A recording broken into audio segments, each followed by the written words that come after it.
Right, so the final round tonight is free-for-all, which is a fact on whatever topic you like. Let's kick off with Laura.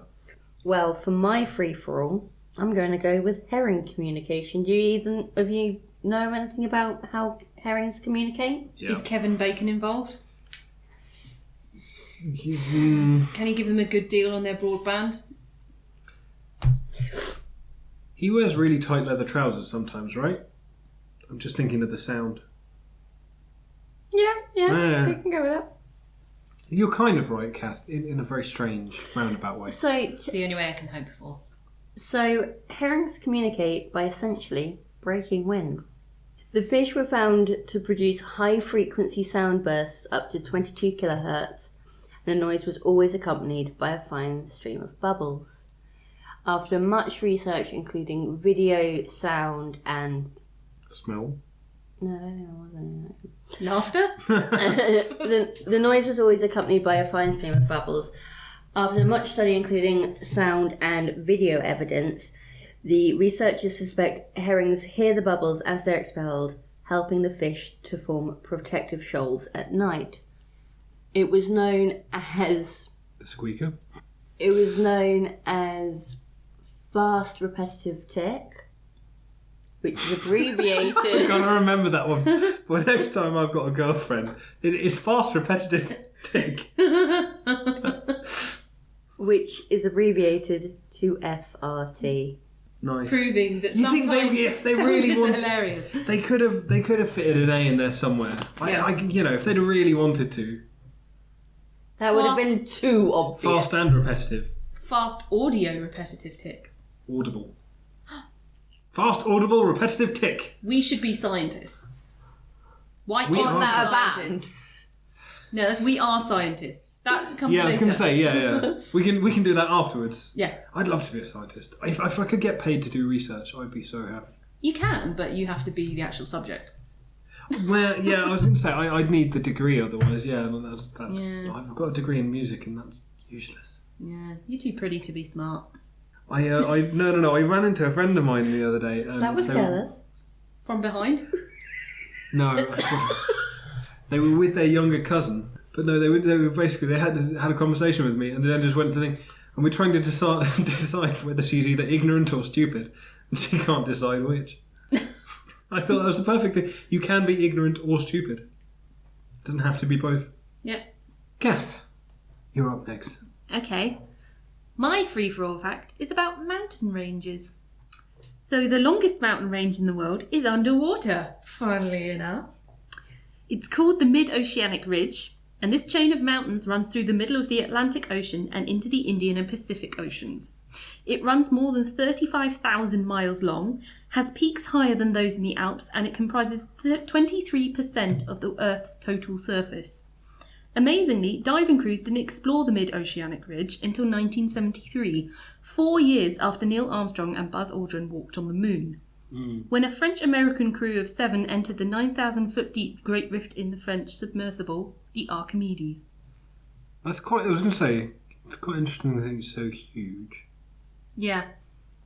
This is the thing, is like they do say that we know more about them, space and the moon than we do about our own. Someone said something amazing. It was an amazing phrase. It was like, we know more about the backside of the moon than we do know about the bottom of the ocean.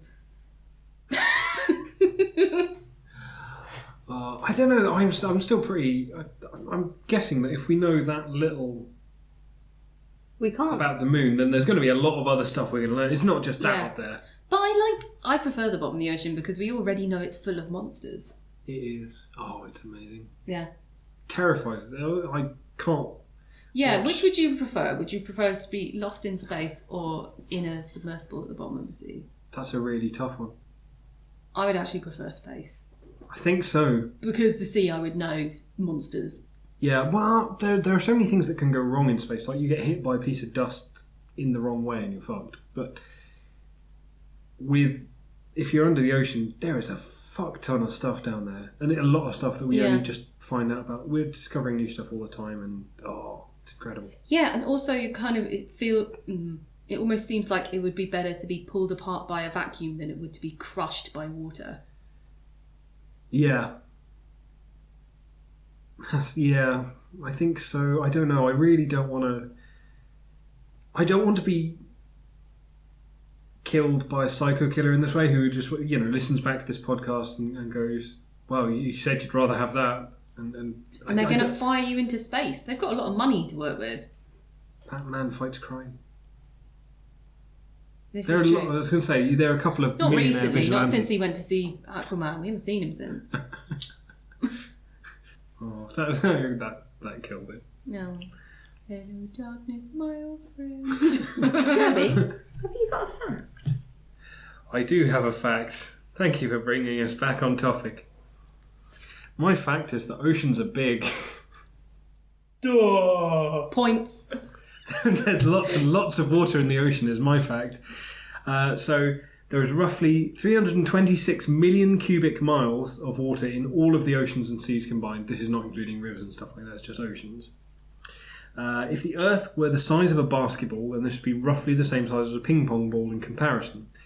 However, if Donald Trump became president, let's see where I'm going with this, and built a wall around the entire border of the United States, and then for some unknown reason decided to put all the water from all the oceans inside the United States, it would take a wall 90 miles high to make a lake that was 90 miles deep with all that water. This would make it about 30 miles or just under 30 miles outside the atmosphere and within space, and a lot of the water would float off and he'd look like an idiot. And also, but then would he put maybe an outdoor tap on that so that Mexico can still hose off cars and stuff? Because everyone needs an outdoor The tap. cars would be in Mexico. Yeah, but they're on the border. Drive up to the border, get the hose out. Everyone needs an outdoor tap. You've blown my mind with that. I mean, I think that's along the lines of what I was looking at one point, which was that 96.5% of all water on the planet is in the ocean. 2.5 is fresh water, and then the remaining 1% is other. So that's the water that's found within our own bodies, within plants, etc., etc. But 96.5% of all water on the planet is held within the ocean. So I think that backs you up. That I don't know why Donald Trump is building such a big swimming pool. It was just him building a wall. As long as he's in it. Yeah. And eventually gets tired. But if it had all the water, it would have all the sea life as well, presumably. Oh. Get eaten by something. I hope so. And they could put in and then Mexico could put in little viewing windows at the bottom next to the tap, obviously. But the bottom. And then you could have a look at all the really deep sea stuff. But it'd be really cold. It'd be way colder than any, because the sea is on average 2 miles or just over 2 miles deep anywhere, with the exception of the Mariana Trench, which is really deep, and there are a couple of other places that are really deep. But most life can't survive in that kind of pressure and cold, huh? Like your voice. Your voice went deeper every time you said it. Yeah. The ocean is is well. David Jones. I believe you mean Di Jones. See you later, Mum. Just off Pillatin. Okay, and so with that, we are going to do our final vote. Are we going with Laura's Teenage Herring, your Massive Mountain Range, Kath? Thanks. Kath's Massive Mountain Range. They are pretty good. Or my fact that oceans are big. And again, I'm going to have to go with oceans are big just because I came up with a fact that backed up your fact, and therefore I'm going to kind of vote for myself by voting for you without voting for my own fact. So, That's shrewd. I'm going to go for your oceans are big fact, but I think you really need to rethink your policy on the outdoor tap, because I don't know what you were talking about there. Okay, fair enough. Really hadn't thought it through, Curbs.